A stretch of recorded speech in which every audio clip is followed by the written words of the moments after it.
The Forgotten History of Igbo Tribe and Northern Alliance. Do you know that when Tafawa Balewa was Prime Minister of Nigeria, Chief of Army Staff was from Southeast, Chief of Naval Staff was from Southeast, IG of Police was from Southeast, Chief of Defense Staff was from Southeast, Internal Affairs Minister Southeast, External Affairs Minister Southeast, Education Minister Southeast. Many other key ministries to Southeast. Parliament President Southeast. Unilag VC from Southeast. The University of Ibadan VC from Southeast. North resisted same at ABU. Still, there was dissatisfaction by Southeast. The officers from the region killed this same Balewa. Out of all the most senior officers in Nigeria, Southeast has 37, none was killed. 8 from the north, all of them were killed. 10 from the west, 2 were killed. Then Ironsi imposed a unitary system of government on the country so that everything can belong to a region who snatched it. We must know our history so that when we want to make corrections, we will not end up concealing the truth. This has nothing to do with tribalism but everything to do with the truth, at times when lies litter the streets. There is a tendency to think those are truths and facts.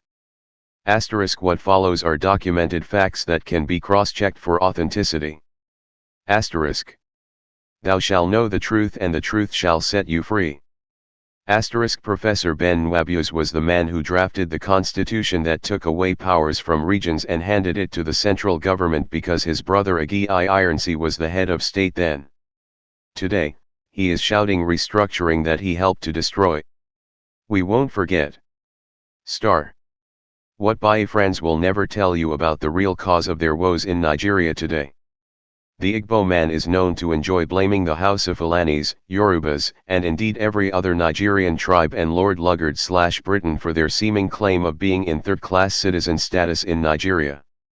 In their perpetual attempts to play the victim card, they recount the political events of Nigeria from 1914 to the present in a half-baked and highly selective manner which cleverly avoids the mention of the roles played by their elite who by all natural laws of judgment were actually responsible for the woes that befell not only the Igbo race but the entire Nigeria nation.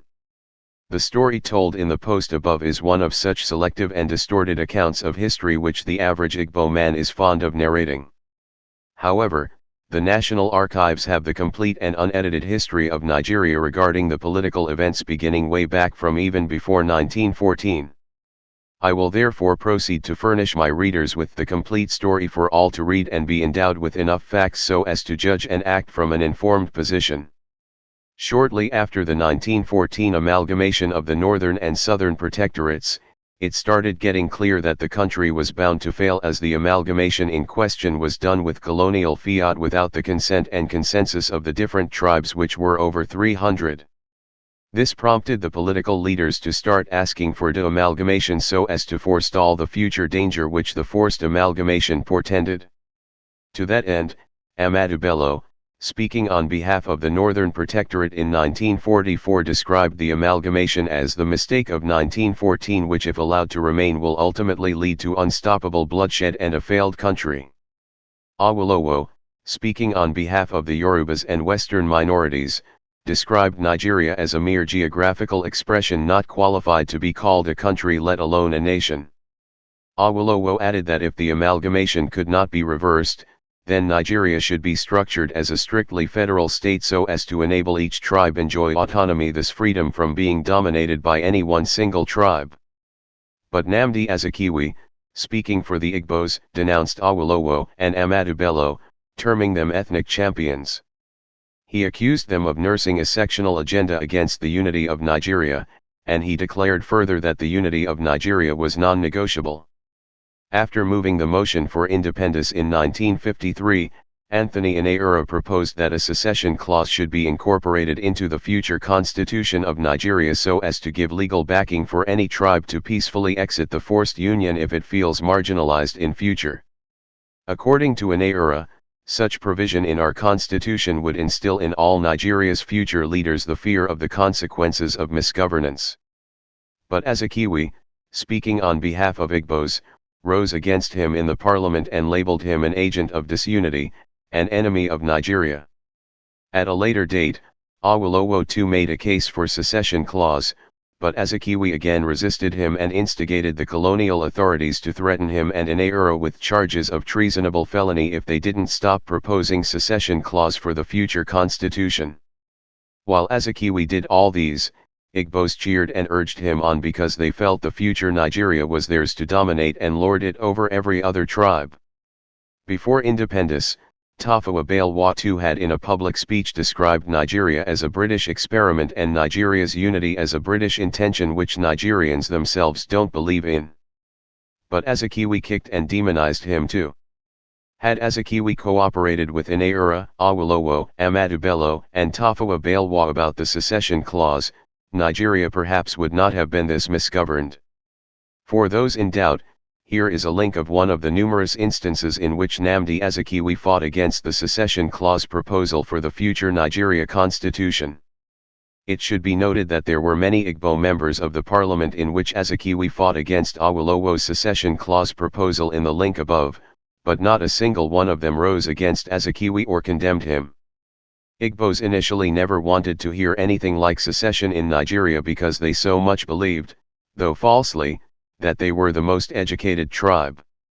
The first Nigerian tribe to produce a university graduate is the Binis. As an evidence of Igbo domination agenda, hence their initial resistance to the idea of secession, here are some quotes.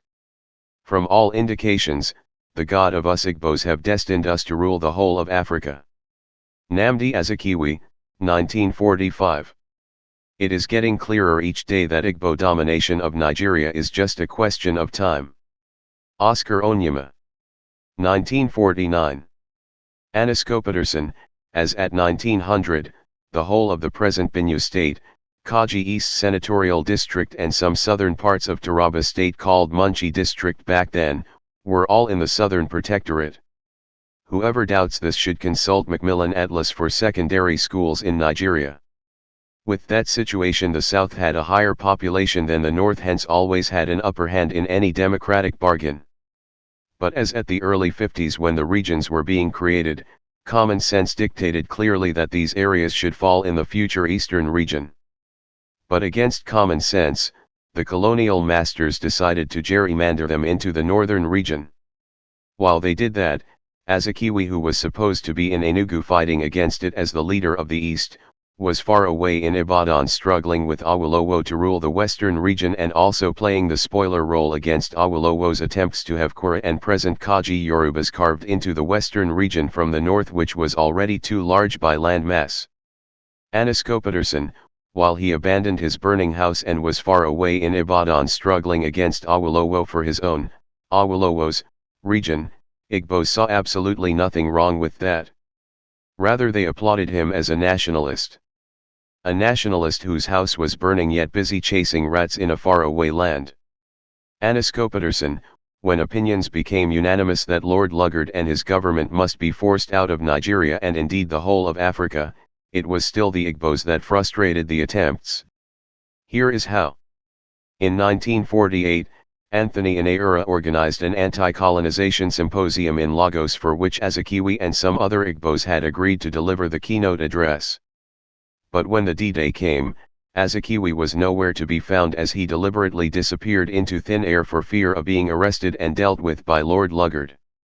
Anthony Inaura then quickly replaced Azikiwe with another person who did the job impromptu but perfectly well as he lambasted and lampooned Lord Lugard and the British government. However, the British soldiers invaded the symposium venue, arrested the speaker and Inaura and jailed them for treasonable felony. Ironically, the next day Azikiwe came out of hiding and granted a radio interview in which he accused Inaura and the other organizers of suffering from youthful exuberance.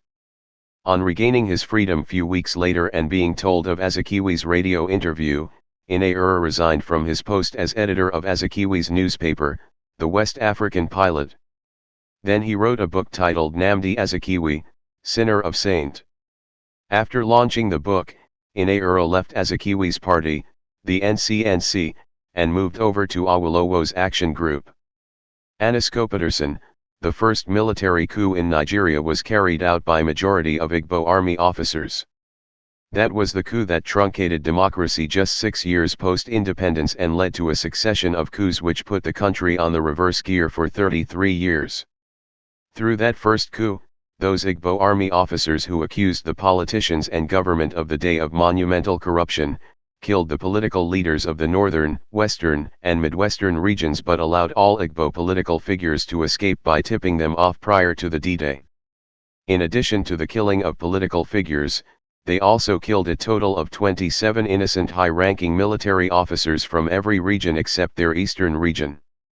In the end, an Igbo man called Agi Ironsi, who was supposed to have been killed alongside other military officers, ended up becoming the new military ruler of Nigeria. Rather than immediately arrest and punish the coup plotters, he kept them in detention where they were treated as heroes. This was actually what sowed the seed for the eventual Biafra War. On the 23rd of February 1966, i.e. a month and 8 days after the first coup, popularly but wrongly known as Nzogwu coup, an Ijaw-born army officer called Isaac Adaka Burrow, who hailed from Kaimat town of present Bayelsa State, declared the secession of the Niger Delta Republic in an attempt to free his Ijaw people from the monumental marginalization they had been suffering under Igbos in the old eastern region. But Agi Ironsi immediately ordered Colonel Odumegwu Ajukwu to arrest him and hand him over to the military high command under him in Lagos. Ajukwu went all out against Isaac Adaka Burrow with federal military might and within 12 fighting days killed 150 Isaac Burrow's soldiers, arrested him, stripped him naked, and had him driven to Lagos and handed to Ironsi, who immediately charged him to court and within 2 months secured against him a conviction of treasonable felony for which he was sentenced to death by hanging, fixed for December that year by the Supreme Court. His crime was that he declared secession of the Niger Delta Republic from Nigeria. Meanwhile, the Igbo coupists, who shed innocent blood of other tribes and even sprayed bullets into the bellies of the pregnant wives of Amadu Bello and Brigadier Shodinda, were not charged to court or arraigned before any military tribunal. Isaac Adaka Burrow was in detention waiting for December to come for him to join his ancestors. But God so kind, a revenge coup happened on July 29 by northern soldiers and Ironsi was overthrown and killed. Gowon took over and released Isaac Adaka Burrow unconditionally, reinstated him into the army with his previous rank. Then on May 30, 1967, Ajukwu too declared secession of Biafra Republic from Nigeria and, without consulting or apologizing to Isaac Burrow, drew a Biafra map which included the very areas that made up Isaac Adaka Burrow's earlier declared Niger Delta Republic, for which he fought against him and killed his soldiers. Seeing such level of arrogance in Ajukwu, Isaac Burrow asked Gowon to provide arms for him to crush Biafra by fighting on the Nigerian side in vengeance for Ajukwu's frustration of his own secession declaration 15 months earlier. Isaac Burrow, as an Ijaw man conversant with the waterways, led the Nigeria army through the coastal areas into Igbo land to finish off thousands of Ajukwu's soldiers, thus leading to the crushing defeat of Biafra. But today, Igbos accuse Ijaws of betraying them in the war. But from the facts as above, who really betrayed the other in all honesty? Be the judge. Why Gowon fought against Ajukwu's declaration of Biafra was as follows. After Ironsi and Ajukwu successfully crushed Isaac Burrow's Niger Delta Republic declaration, Ironsi immediately proceeded to promulgate the anti-secession decree, which made the mere mention of secession from Nigeria punishable with death by hanging. Ajukwu openly supported and endorsed the decree despite disapproval of it by the general public.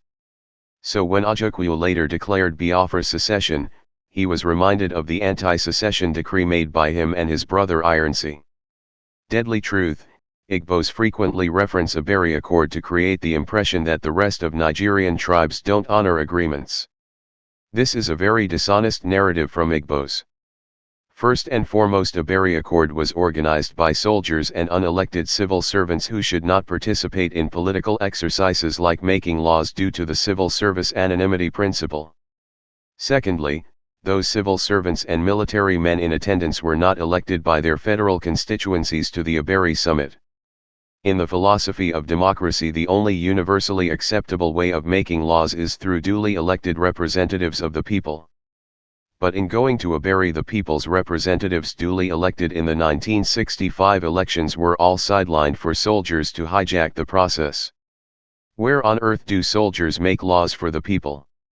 Rather, the civilian populace makes laws that guide the military. Aberi Accord therefore had no seal of the people's sovereignty, hence it was an illegality which shouldn't have been allowed to stand. Thirdly, in 1957, Nigerians from all federal constituencies democratically elected representatives whom they sponsored to London, paid their flight tickets and hotel accommodation for the Independence Constitutional Conference. Those representatives all resolved and agreed on federalism marked by regional autonomy and resource control in the Independence Constitution, which they brought back home and everyone accepted it. In that constitution, Nigerians all agreed that on no account shall the military take over power. It was also clearly stated in it that amendments to it could be done by only democratically elected representatives. That constitution was the first ever agreement between all Nigerians. On the day of his inauguration as the army Gosi, Agi Ironsi stood before the whole world and with his own mouth swore to protect and defend that sovereign independence constitution regardless of the circumstances that may later arise. But just 6 years after he manufactured an excuse to clinch power against the clear provisions of that constitution we all agreed to, unilaterally began to amend its provisions with his very offensive decrees, and ended up dismantling the federalism and resource control therein, and ultimately subverted that constitution we all painstakingly sacrificed to draft. That was the height of irresponsibility and the dishonoring of sacred agreement. That was how Igbos breached the first agreement, all Nigerians, ever all mutually consented to, thus laying the foundation for violation of future agreements. So Aberi Accord was only treated exactly the same way Igbos treated the Independence Constitution Agreement.